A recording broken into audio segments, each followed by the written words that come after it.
देखिए, am I audible? Yes miss.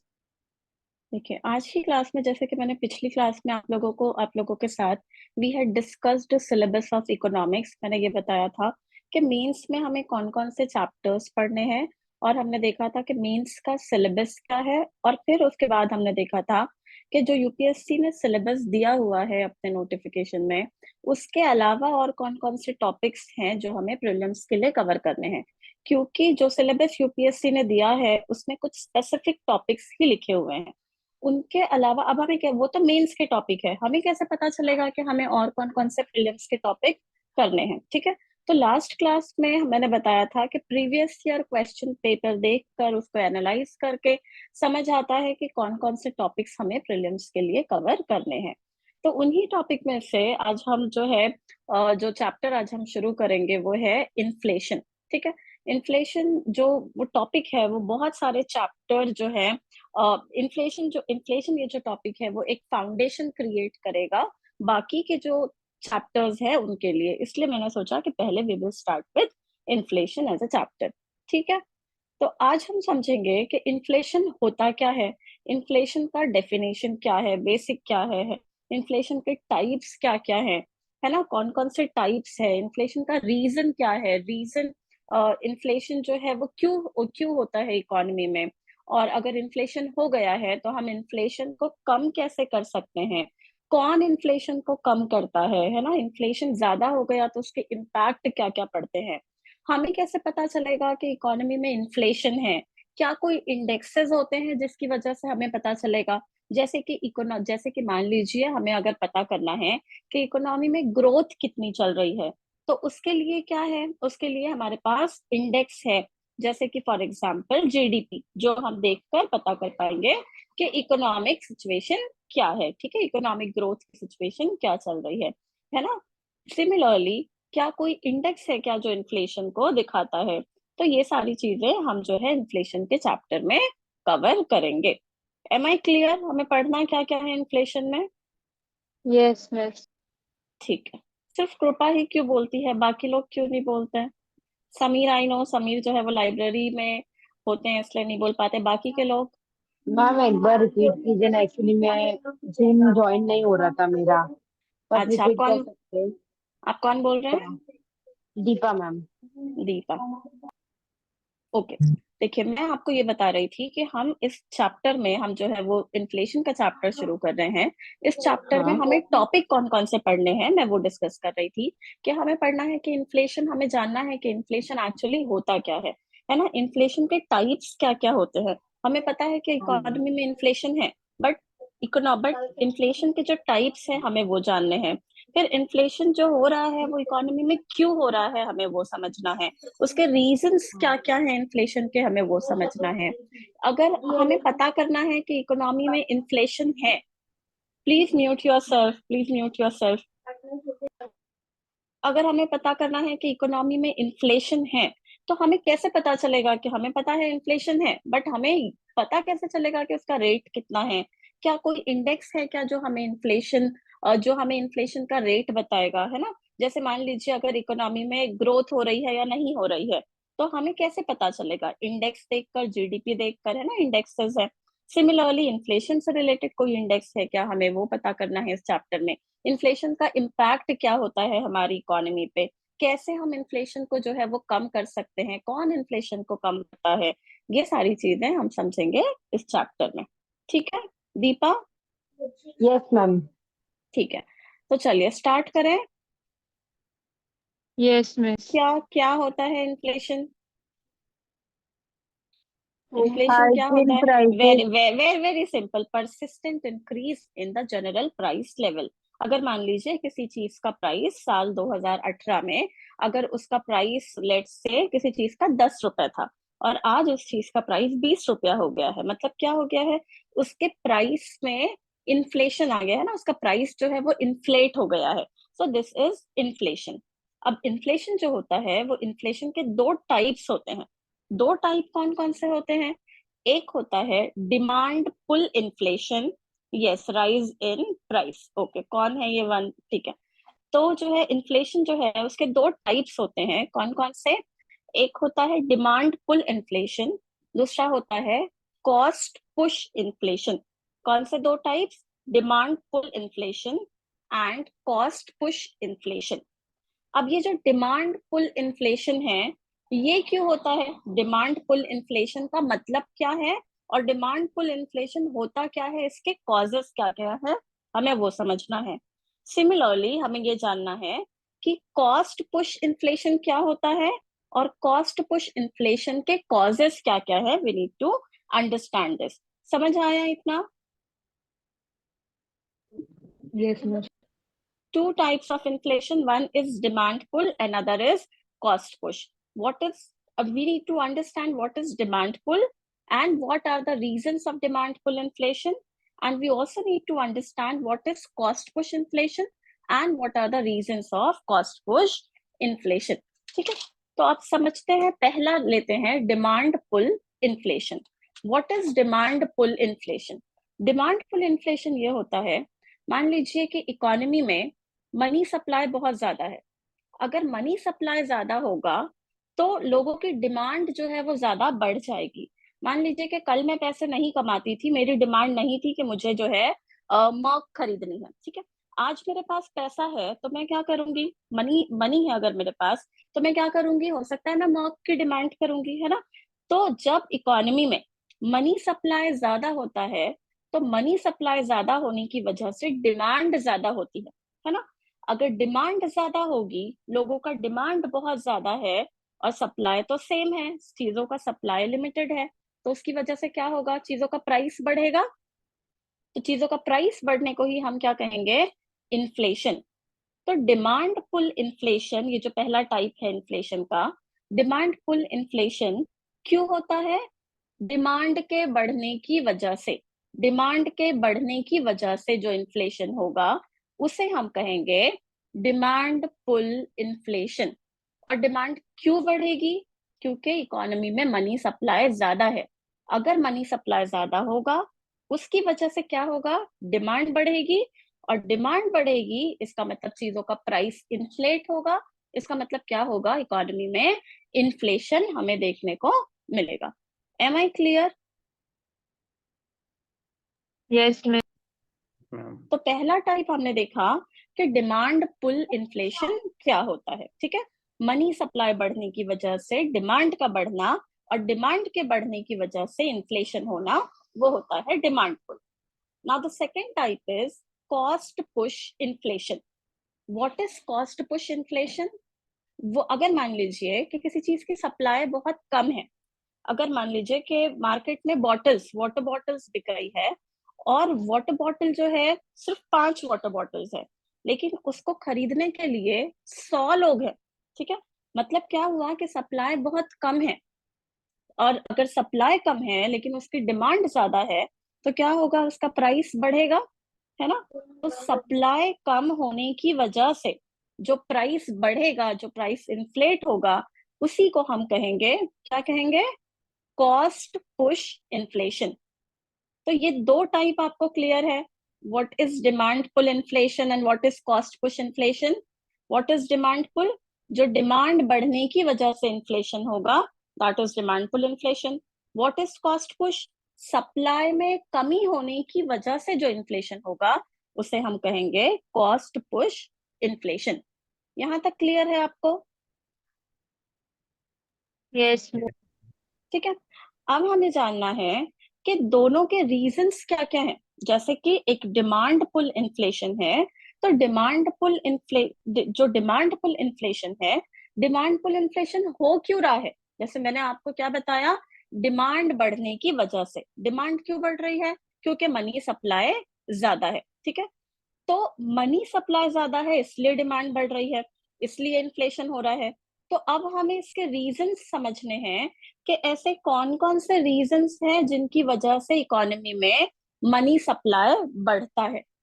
हमें जानना है ऐसे कौन कौन से रीजंस हैं जिनकी वजह से इकोनॉमी में मनी सप्लाई बढ़ता है, और मनी सप्लाई बढ़ने की वजह से डिमांड बढ़ती है, और डिमांड बढ़ने की वजह से इन्फ्लेशन होता है। ठीक है, समझ आया?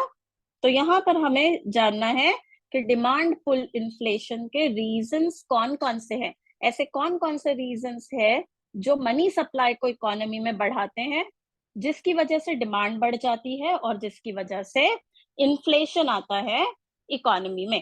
ठीक है, तो आप कोई बता सकता है कि ऐसे कौन कौन से रीजंस है जिनकी वजह से इकोनॉमी में मनी सप्लाई बढ़ेगा और फिर डिमांड बढ़ेगी?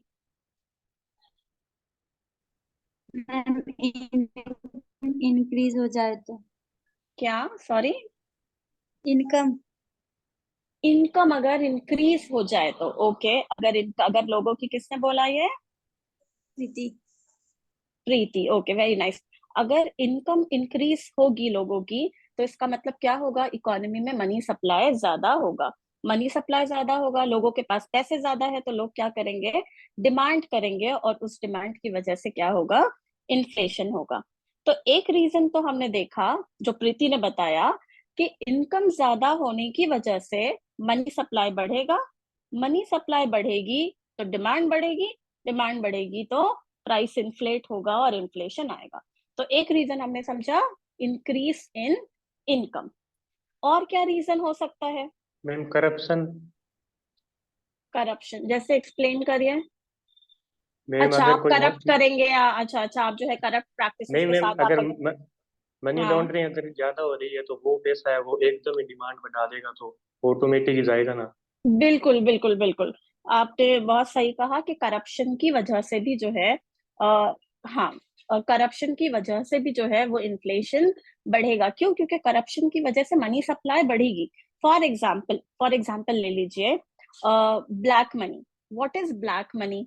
ब्लैक मनी का मतलब ये नहीं कि आपने पैसे को इलीगल तरीके से कमाया है।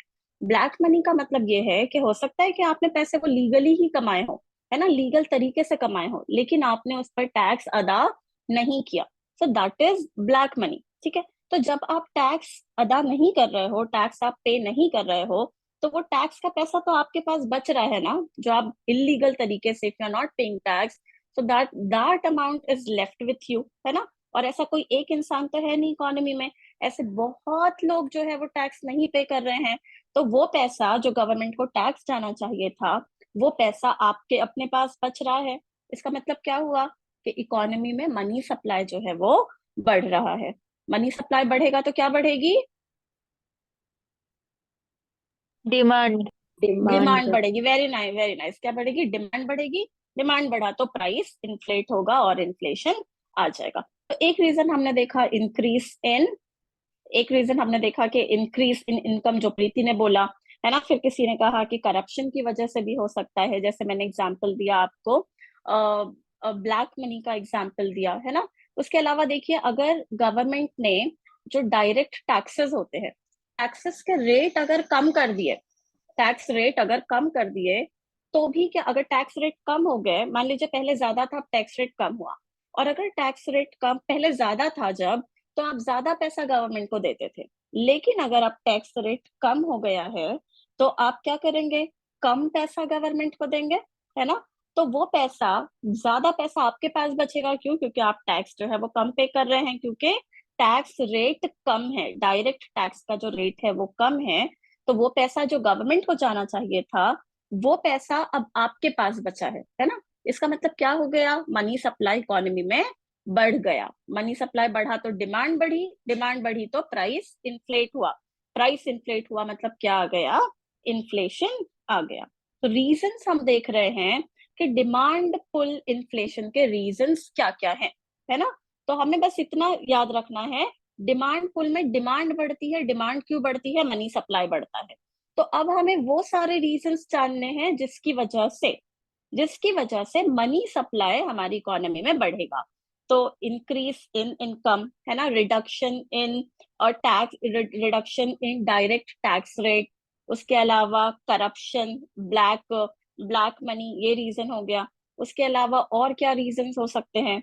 देखिए, increase in export is also one of the reasons. कैसे? अगर आपने एक्सपोर्ट किया, यानी कि अगर इंडिया ने किसी, मान लीजिए इंडिया ने अगर किसी दूसरी कंट्री को एक्सपोर्ट किया, तो जब आप एक्सपोर्ट करेंगे, तो क्या कोई भी कंट्री फ्री में एक्सपोर्ट करेगी? नहीं ना। उससे नहीं। क्या होगा? अगर हम एक्सपोर्ट कर रहे हैं तो वहां से हमें पैसा मिलेगा, ठीक है। तो जब हम एक्सपोर्ट कर रहे हैं दूसरी कंट्री को, तो वहां से हमें पैसा मिलेगा।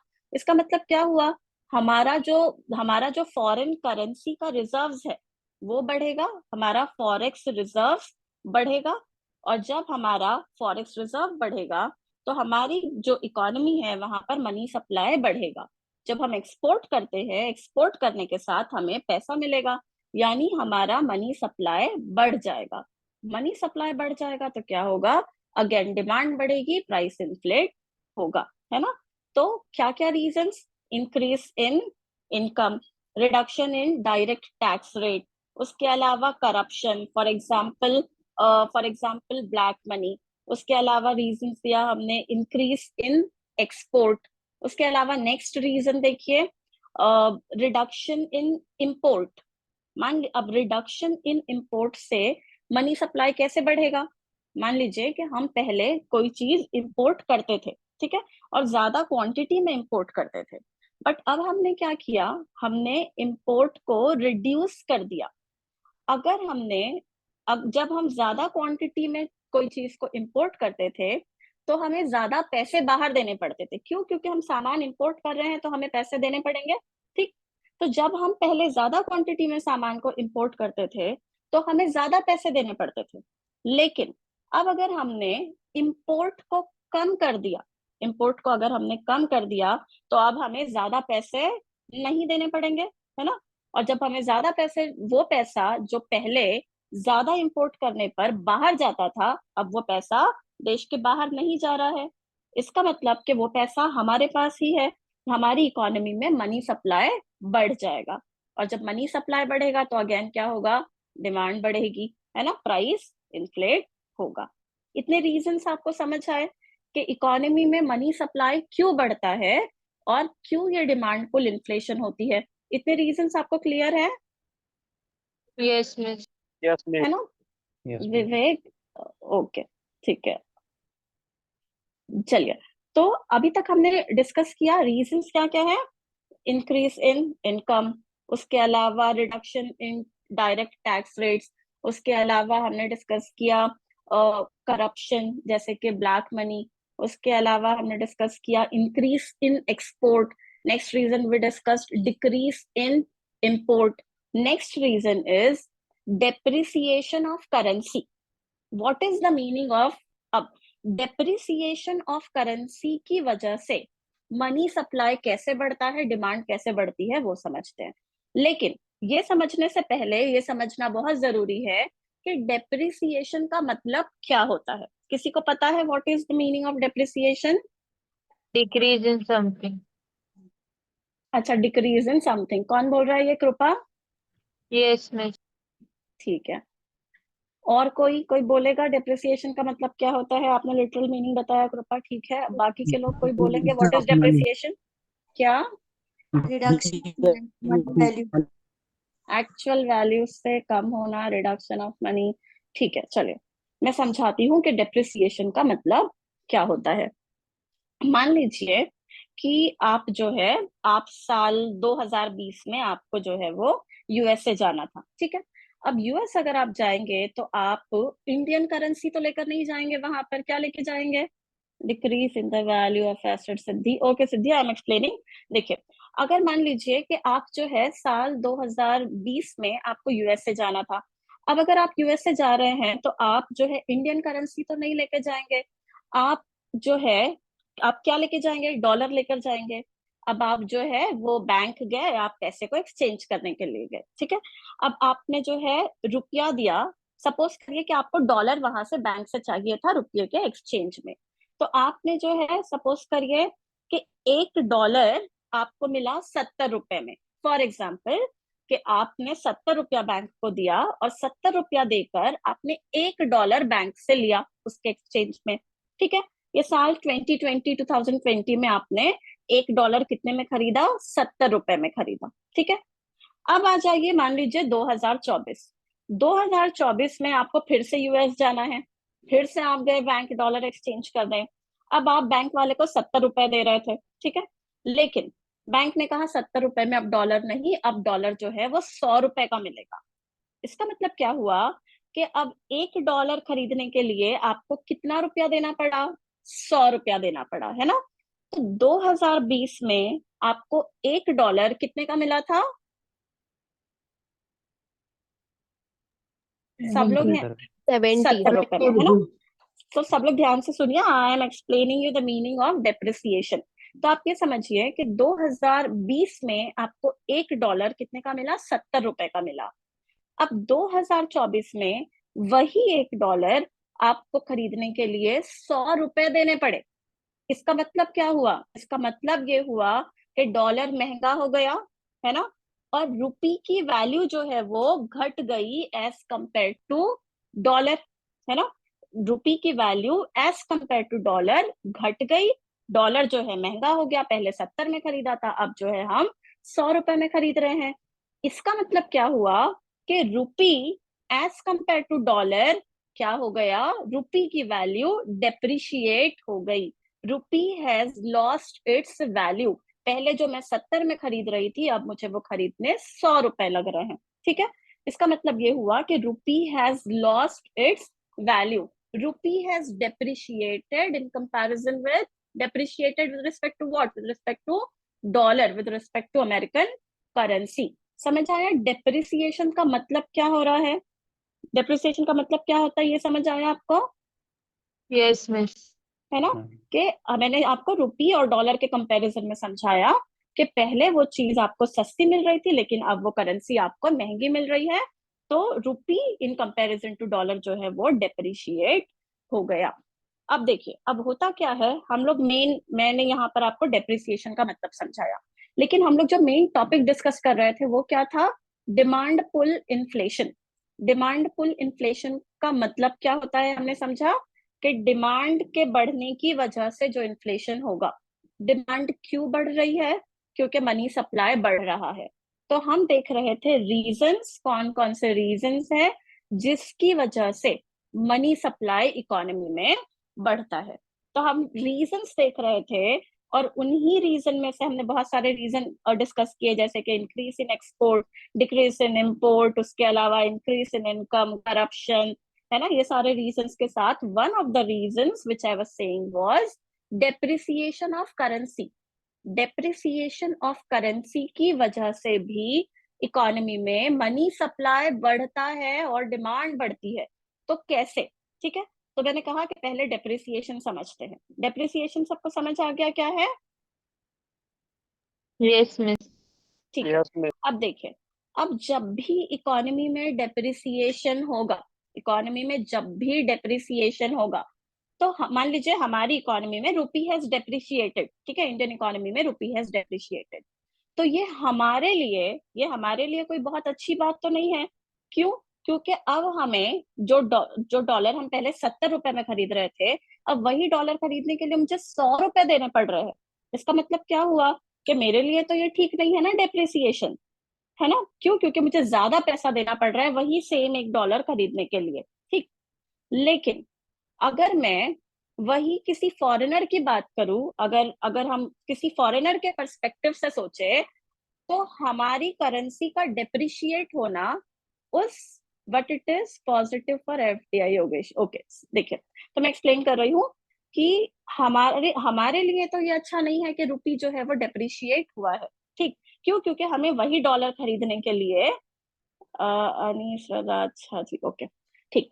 देखिए, तो हमें जो है, मैंने कहा कि हमारे लिए ये अच्छा नहीं है। क्यों अच्छा नहीं है? क्योंकि हमें $1 खरीदने के लिए ज्यादा पैसे देने पड़ रहे हैं।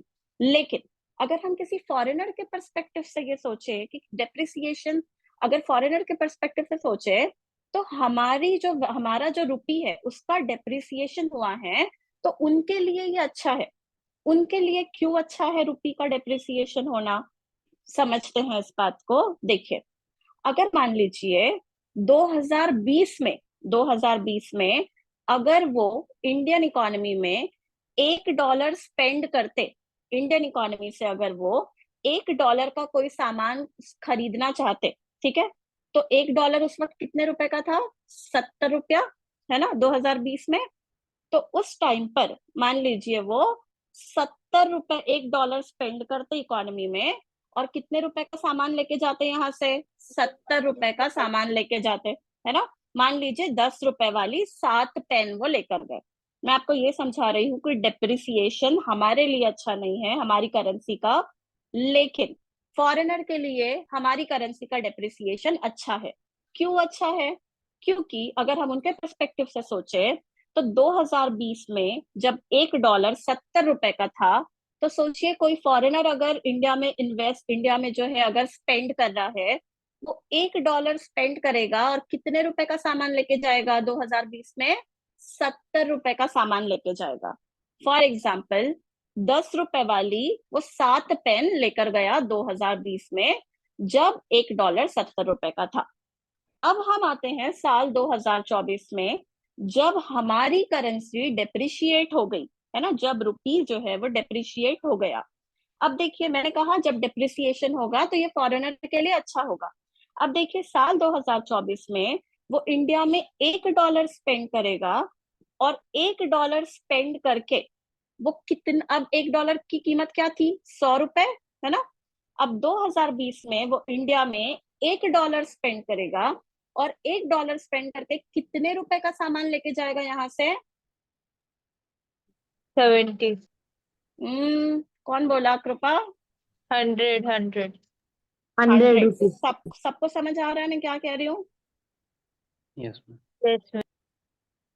राहुल, राहुल, Yes, समीर, सलोनी, yes, नितेश, सबको समझ आ रहा है? ठीक है। यस तो मैम। मैंने कहा कि जब डेप्रिसिएशन Yes, ma'am. होगा तो हमारे लिए अच्छा है, लेकिन फॉरेनर के लिए अच्छा नहीं है। क्यों नहीं है? क्योंकि 2020 में जब वो $1 इंडिया में स्पेंड करते, तो उन्हें सिर्फ 70 रुपए का सामान था भारत से। क्यों? क्योंकि उस वक्त एक्सचेंज रेट ये चल रहा था।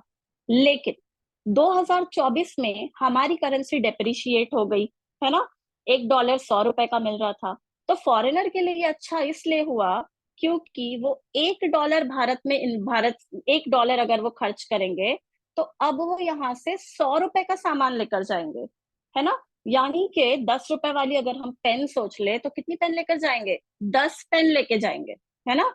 तो साल 2020 में जब $1 70 का चल रहा था, तो वो 7 पेन लेकर गए $1 खर्चा करके।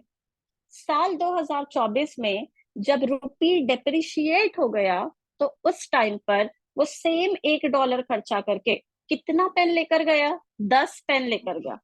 इसका मतलब क्या हुआ कि रुपी का डेप्रिसिएशन उनके लिए बहुत अच्छा है, क्योंकि वो उन्हें जो है ज्यादा सामान मिलेगा सेम अमाउंट में, सेम इन्वेस्टमेंट करके। इतना समझ आया? उनके लिए भारत का सामान क्या हो जाएगा? सस्ता हो जाएगा। सेम अमाउंट इन्वेस्ट करके पहले वो कम सामान लेकर जा रहे थे, लेकिन अब वो ज्यादा सामान लेकर जा पाएंगे। इतना समझ आया आपको? Yes ma'am. है ना।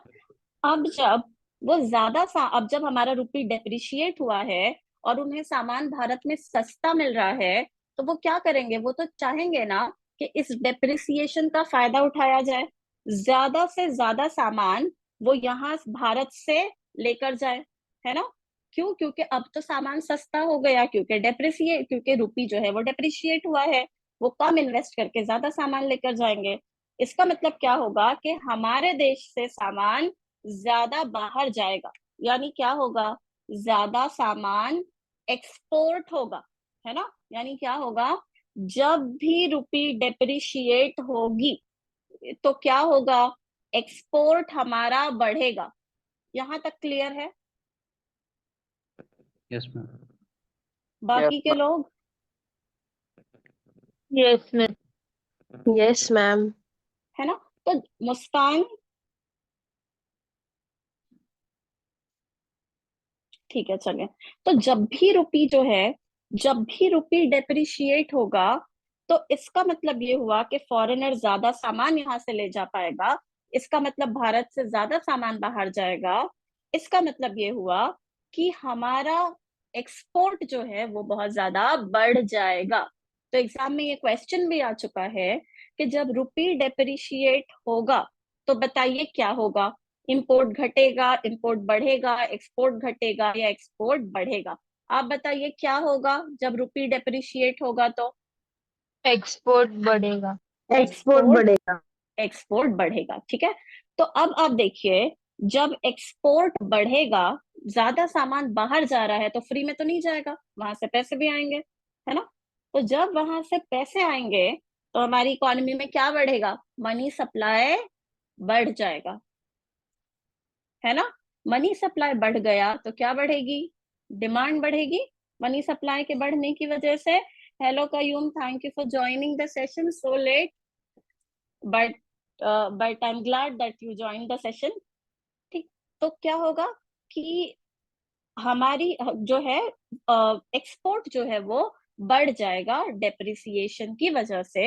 एक्सपोर्ट के बढ़ने की वजह से मनी सप्लाई इकोनॉमी में बढ़ जाएगा, और मनी सप्लाई इकोनॉमी में बढ़ने की वजह से क्या होगा, डिमांड बढ़ जाएगी, और डिमांड बढ़ने की वजह से कौन सा टाइप का इन्फ्लेशन आता है, demand pull. Demand pull inflation. तो हम देख रहे थे कि ये जो डिमांड पुल इन्फ्लेशन है, डिमांड पुल इन्फ्लेशन होने की वजह क्या क्या है, हम देख रहे थे रीजंस क्या क्या हैं। तो उन रीजंस को हम काउंट देख रहे थे। तो जैसे कि हमने कौन कौन से रीजंस डिस्कस किए, अभी मैंने आपको बताया, depreciation of currency. Depreciation of currency की वजह से क्या होता है, हमारा फॉरेक्स बढ़ जाता है ना। फॉरेक्स कैसे बढ़ता है ये आपको समझ आया, डेप्रिसिएशन की वजह से हमारा मनी सप्लाई इकोनॉमी में बढ़ जाता है। कैसे बढ़ता है ये आपको समझ आया, यस मिस। क्यों, क्योंकि जब डेप्रिसिएशन होता है तो हमारा सामान बाहर के देशों को सस्ता मिलेगा, क्यों, क्योंकि हमारी करेंसी डेप्रिशिएटेड है ना। तो ज्यादा से ज्यादा सामान बाहर जाएगा, एक्सपोर्ट ज्यादा होगा, एक्सपोर्ट ज्यादा होगा तो हमारी इकोनॉमी का मनी सप्लाई बढ़ जाएगा, और मनी सप्लाई के बढ़ने की वजह से डिमांड बढ़ेगी, जिसकी वजह से प्राइस इन्फ्लेट होगा और डिमांड पुल इन्फ्लेशन आएगा। ठीक, तो हमने देखा demand pull inflation. Demand pull inflation demand के बढ़ने की वजह से होता है। हमने समझा कि उसके रीजंस क्या क्या है। रीजंस क्या क्या है, जैसे कि रीजन क्या है, इंक्रीज इन मनी सप्लाई, है ना। तो अब आप बताइए कौन कौन से ऐसे रीजंस है जिसकी वजह से मनी सप्लाई इकोनॉमी में बढ़ रहा है, कौन कौन से रीजंस है, एक एक करके बताइए अभी जो हमने डिस्कस किया। Reduction in import. यस, और Reduction in direct tax, okay, corruption. Okay, depreciation, currency. Depreciation, और more exports, more export, okay, and ठीक है। चलिए, तो काफी सारे रीजंस आपने बताए। तो एग्जाम में क्वेश्चन ये नहीं पूछेगा कि आप बताइए इन्फ्लेशन का डेफिनेशन क्या है, इन्फ्लेशन का मतलब क्या है, ये तो कोई बच्चा भी बताएगा, है ना, कि इन्फ्लेशन का मतलब क्या होता है। एग्जाम में अभी ये जो हम एनालाइज कर रहे हैं कि किस तरीके से एक्सपोर्ट बढ़ेगा तो इन्फ्लेशन पर क्या इम्पैक्ट पड़ेगा, कौन से टाइप का इन्फ्लेशन आएगा, है ना, डेप्रिसिएशन होगा तो इम्पोर्ट बढ़ेगा या एक्सपोर्ट घटेगा, या, है ना, इस तरीके के एनालिटिकल क्वेश्चंस पूछे जाते हैं एमसीक्यू में। जो अभी हमने डिस्कस किया वो काफी बार एग्जाम में पूछा भी जा चुका है। तो ये तो हमने समझ लिया डिमांड पुल इन्फ्लेशन के बारे में। हमने देखा इन्फ्लेशन क्या होता है, इन्फ्लेशन के दो टाइप्स, डिमांड पुल इन्फ्लेशन, और दूसरा कौन सा था, cost push inflation. Cost push inflation. Cost push inflation क्यों होता है, अभी बताया था मैंने, less supply, सप्लाई में कमी होने less की supply. वजह। ये दानिश बोल रहे हैं क्या, Yes, दानिश बोल रहे हैं, ओके। नहीं मैम, Nurul. हाँ, नूरल बोल रहे हैं, okay okay I'm okay yes okay ma'am. Okay okay Nurul, ठीक है। तो देखिए, दूसरा टाइप था cost push inflation. Cost push inflation जो है वो क्यों होता है, सप्लाई कम हो जाने की वजह से। मान लीजिए अभी जो मैंने आपको एग्जांपल दिया था कि कोई चीज है उसकी सप्लाई बहुत ही लिमिटेड है, बहुत ही कम है, लेकिन जैसे मान लीजिए मुंबई में लैंड, ठीक है, मुंबई में लैंड जो है वो लैंड एरिया जो है, वो लैंड एरिया इज लिमिटेड, है ना। लेकिन यहाँ पे जो बढ़ती हुई, जो तेजी से बढ़ती हुई आबादी है, जो तेजी से बढ़ती हुई पॉपुलेशन है, डिमांड सबकी है कि सबको लैंड चाहिए, सबको पीस ऑफ लैंड चाहिए, सबको शेल्टर चाहिए, बट वो लैंड तो लिमिटेड है ना। तो क्या होगा, जो लैंड एरिया है वो तो सबको, तो उस सप्लाई लिमिटेड होने की वजह से क्या हुआ, बहुत ज्यादा प्राइस इन्फ्लेट हो गया। यहाँ पे घर देखिए कितने महंगे मिलते हैं, है ना। तो जो है सप्लाई कम होने की वजह से जो प्राइस इन्फ्लेट होगा उसे हम कहते हैं कॉस्ट पुश इन्फ्लेशन। ठीक, अब हम समझेंगे कि कॉस्ट पुश इन्फ्लेशन के रीजंस क्या क्या हैं। जैसे हमने डिमांड पुल के रीजन समझे, उसी तरीके से हम समझेंगे कॉस्ट पुश इन्फ्लेशन के रीजंस क्या क्या हैं। ठीक है, तो कॉस्ट पुश इन्फ्लेशन हो क्यों रहा है, इसका रूट कॉज क्या है, सप्लाई में कमी होना, सप्लाई कम होने की वजह से इन्फ्लेशन आना। तो अब आप बताइए कि ऐसे कौन कौन से रीजंस हो सकते हैं जिनकी वजह से सप्लाई में कमी हो जाती है। ऐसे कौन कौन से रीजंस हो सकते हैं जिनकी वजह से सप्लाई कम हो जाता है और उस वजह से कॉस्ट पुश इन्फ्लेशन आता है। तो कौन सा रीजन है जिसकी वजह से सप्लाई कम हो सकता है। Decrease in export. Decree decrease in export, नहीं। मैं Pandemic. बताऊं। और कोई बताएगा सप्लाई क्यों मैम कम होता है। एक मैम पॉवर्टी, एक सृष्टि, क्या बोलो। मैम एक तो हो गया इंटरनेशनल जो कॉन्फ्लिक्ट चलते हैं, हाँ, उसकी वजह से जो क्रूड ऑयल ओके होता है। ओके ठीक है, ओके। सेकंड वाला हो गया इंफ्रास्ट्रक्चर गैप। तीसरा again again corruption infrastructure gap gap. की वजह से, हाँ वेरी नाइस, इंफ्रास्ट्रक्चर गैप। अभी मैं समझाती हूँ आपको, ये क्या बोल रहे हैं आप, कौन और क्या नाम है आपका। योगेश। योगेश, ओके ठीक है। चलिए, इंफ्रास्ट्रक्चर गैप आपने बताया, बहुत गुड पॉइंट। देखिए, हम देख रहे थे कि सप्लाई कम क्यों होता है। ठीक है, सप्लाई कम क्यों होता है, मान लीजिए इन्होंने बोला कि इंफ्रास्ट्रक्चर गैप। कभी कभी ऐसा होता है कि मान के सप्लाई एक्चुअल कम नहीं होता। फॉर एग्जाम्पल, जो इन्होंने पॉइंट बोला योगेश ने इंफ्रास्ट्रक्चर गैप, मैं उसको एक्सप्लेन कर रही हूँ कि कभी कभी ऐसा होता है कि सप्लाई एक्चुअल में कम होता नहीं। हो सकता है कि प्रोडक्शन बहुत अच्छी हुई है ना। लेट्स से कि फार्म में प्रोडक्शन जो है वो बहुत अच्छी हुई है, बहुत ज्यादा हुई है। लेकिन अब वो जो फार्म प्रोड्यूस है उसको वहां से, उसको फील्ड से मार्केट तक पहुंचाना है। ठीक है, तब मार्केट में सप्लाई होगा, लोग उसे खरीद पाएंगे। लेकिन हुआ ये कि वहां पर तो प्रोडक्शन हुआ, लेकिन अब मार्केट तक ले जाने के लिए उसको अच्छा रोड चाहिए, उसको ट्रांसपोर्टेशन की फैसिलिटी चाहिए, है ना। उसको जो है कोल्ड स्टोरेज चाहिए क्योंकि वो खराब ना हो जाए, है ना। तो ये जो फैसिलिटीज है, ये फैसिलिटीज ना हो पाने की वजह से सप्लाई मार्केट तक टाइमली नहीं पहुंच पाया और वो खराब हो गया। और इस वजह से क्या हुआ, मार्केट में सप्लाई की कमी हो गई, है ना। और जब सप्लाई की कमी हो गई तो क्या हो जाएगा, प्राइस, क्योंकि डिमांड तो सब लोग कर रहे हैं लेकिन सप्लाई है ही नहीं, तो उस वजह से क्या होगा, प्राइस बढ़ जाएगा, इन्फ्लेशन आ जाएगा। इसी को योगेश ने कहा इंफ्रास्ट्रक्चर गैप।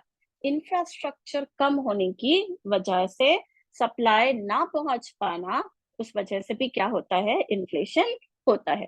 ठीक है, और क्यों इन्फ्लेशन होता है, देखिए यही जो मैंने कहा कि हो सकता है कि बहुत अच्छे से प्रोडक्शन हुआ है लेकिन कुछ लोगों ने जानबूझकर उसको मार्केट तक पहुंचने नहीं दिया, उसकी होर्डिंग कर दी, उसको जानबूझ के स्टोर रखा अपने पास, जानबूझ के उसे मार्केट तक नहीं पहुंचने दिया।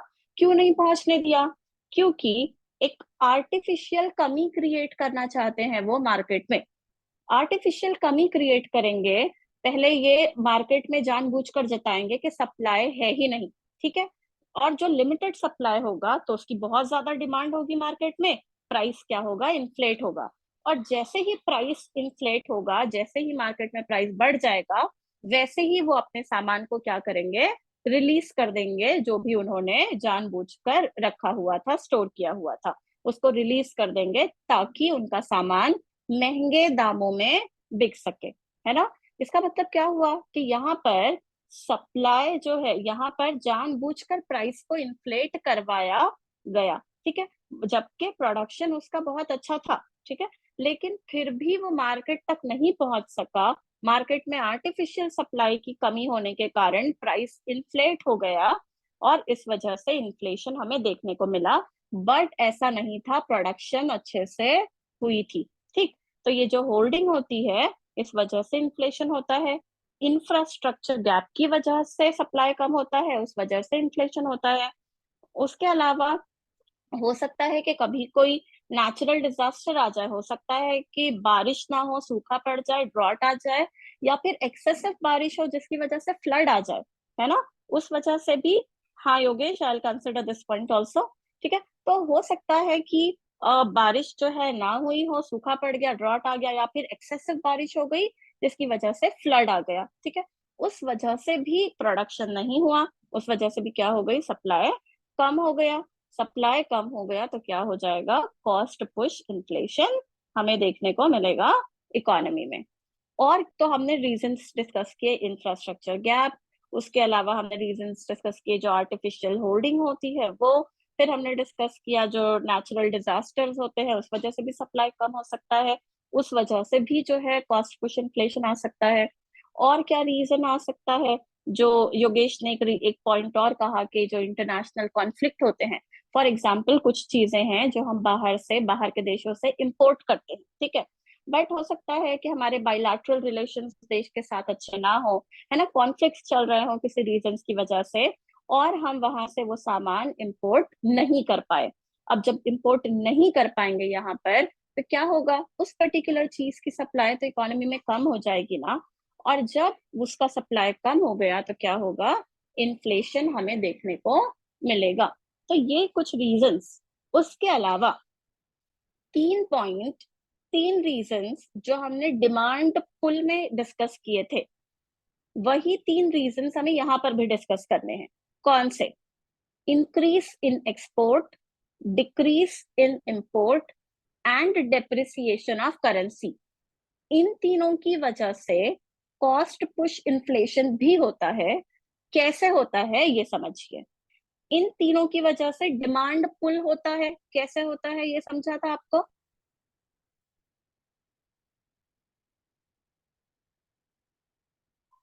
Yes, am ma'am. I audible? Yes, ma'am.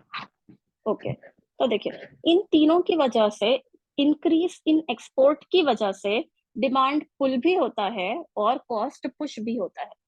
तो देखिए कॉस्ट पुश कैसे होगा, सप्लाई कम होने की वजह से होता है ना कॉस्ट पुश इन्फ्लेशन। तो जब इंक्रीज इन एक्सपोर्ट होगा तो उसकी वजह से सप्लाई कम कैसे होगी, हम एक्सपोर्ट कर रहे हैं ना, इंक्रीज इन एक्सपोर्ट मतलब हमारा ज्यादा से ज्यादा सामान हम बाहर एक्सपोर्ट कर रहे हैं, तो हमारे यहाँ पर तो सप्लाई का शॉर्टेज होगा ना, और जब सप्लाई का शॉर्टेज होगा तो क्या होगा, कॉस्ट पुश इन्फ्लेशन होगा। तो इंक्रीज इन एक्सपोर्ट की वजह से दोनों होता है, डिमांड पुल इन्फ्लेशन भी और कॉस्ट पुश इन्फ्लेशन भी। डिमांड पुल इन्फ्लेशन कैसे होगा, क्यों, क्योंकि इंक्रीज इन एक्सपोर्ट करेंगे तो वहां से पैसे आएंगे, मनी सप्लाई बढ़ेगा, डिमांड बढ़ेगी तो इन्फ्लेशन होगा, that is demand pull inflation. दूसरा क्या, इंक्रीज इन एक्सपोर्ट करेंगे तो सप्लाई हमारा कम हो जाएगा, सप्लाई कम होगा तो क्या होगा, कॉस्ट पुश इन्फ्लेशन। ये आपको क्लियर है कैसे इंक्रीज इन एक्सपोर्ट से दोनों होगा, demand pull and cost push.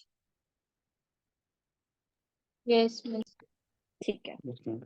Second reason क्या था, डिक्रीज इन इंपोर्ट, ठीक है, डिक्रीज इन इंपोर्ट से भी दोनों ही होगा, demand pull and cost push. कैसे, अगर हमने इंपोर्ट को कम कर दिया, इंपोर्ट मान लीजिए हम पहले ज्यादा करते थे लेकिन अब हमने कम कर दिया, जब हम ज्यादा करते थे तो ज्यादा पैसा इकोनॉमी से बाहर जाता था, है ना, और जब ज्यादा पैसा इकोनॉमी, और अब हमने कम कर दिया है तो मतलब कम पैसा जा रहा है, ज्यादा पैसा हमारे पास बचा, तो मनी सप्लाई ज्यादा हुआ, मनी सप्लाई ज्यादा हुआ तो डिमांड बढ़ी, डिमांड बढ़ी तो डिमांड पुल इन्फ्लेशन। अब इसी की वजह से, डिक्रीज इन इंपोर्ट की वजह से कॉस्ट सप्लाई में कमी भी होती है। क्यों, जब हम इंपोर्ट कम करेंगे तो क्या होगा, हमारा सप्लाई यहाँ पर कम होगा ना, हो सकता है कुछ चीजों की हमें जरूरत है जो कि हम इंपोर्ट करते हैं, लेकिन जब हम इंपोर्ट को कम करेंगे तो हमारे यहाँ सप्लाई कम होगा, और सप्लाई कम होगा तो उसकी वजह से क्या होगा, कॉस्ट पुश इन्फ्लेशन। तो हमने देखा increase in export, decrease in import, and third was depreciation of currency. Depreciation of currency की वजह से भी डिमांड पुल भी होता है और कॉस्ट पुश भी होता है। डेप्रिसिएशन ऑफ करेंसी की वजह से मनी सप्लाई बढ़ता भी है और सप्लाई घटता भी है। कैसे? जब करेंसी डेप्रिशिएट होती है तो फॉरेनर के लिए फायदा है ना। हमारा क्या बढ़ता है? जब करेंसी डेप्रिशिएट होती है तो एक्सपोर्ट हमारा बढ़ेगा, है ना। क्यों? फॉरेनर चाहेगा ज्यादा से ज्यादा सामान यहाँ से लेकर जाए। तो जब जब जो है करेंसी डेप्रिशिएट होगी, हमारा एक्सपोर्ट बढ़ेगा। एक्सपोर्ट करेंगे तो ज्यादा पैसा आएगा, मतलब मनी सप्लाई बढ़ेगा, डिमांड बढ़ेगी, डिमांड पुल इन्फ्लेशन होगा। ठीक है। और इसी की वजह से, डेप्रिसिएशन की वजह से ही सप्लाई में कमी भी होगी। क्यों? डेप्रिसिएशन की वजह से क्या होता है? एक्सपोर्ट बढ़ता है, और जब एक्सपोर्ट बढ़ेगा तो क्या होगा? हमारा सप्लाई कम होगा, और जब सप्लाई कम होगा तो क्या होगा? कॉस्ट पुश इन्फ्लेशन हमें देखने को मिलेगा। इसका मतलब ये हुआ कि ये तीनों, increase in export, decrease in import and depreciation of currency, ये तीनों ही जो है हाईली इन्फ्लेशनरी, जो है हाईली इन्फ्लेशनरी नेचर के हैं। क्यों? क्योंकि इन तीनों की ही वजह से दोनों टाइप्स के इन्फ्लेशन होते हैं। ठीक, इतना समझ आया आपको? Yes, ma'am. तो आज हमने देखा कि इन्फ्लेशन होता क्या है। इन्फ्लेशन के दो types, demand pull, cost push, और डिमांड पुल के रीजंस क्या क्या है और कॉस्ट पुश के रीजंस क्या क्या है। ठीक है, M I clear? Yes, ma'am. अब आगे के जो टॉपिक्स रह गए हैं इन्फ्लेशन से रिलेटेड, वो हम नेक्स्ट सेशन में करेंगे। Yes, ठीक है। नूरुल, दीपा, धीरज, कयूम, कृपा। कयूम, आपने सवाल किया था हाउ आर यू मैम। मैं बहुत अच्छी हूँ, आप कैसे हैं? So good to see you in the session. और मुझे पता चला मेरे जाने के बाद आप जो क्लास नहीं जाते हो, ऐसा क्यों करते हो कयूम?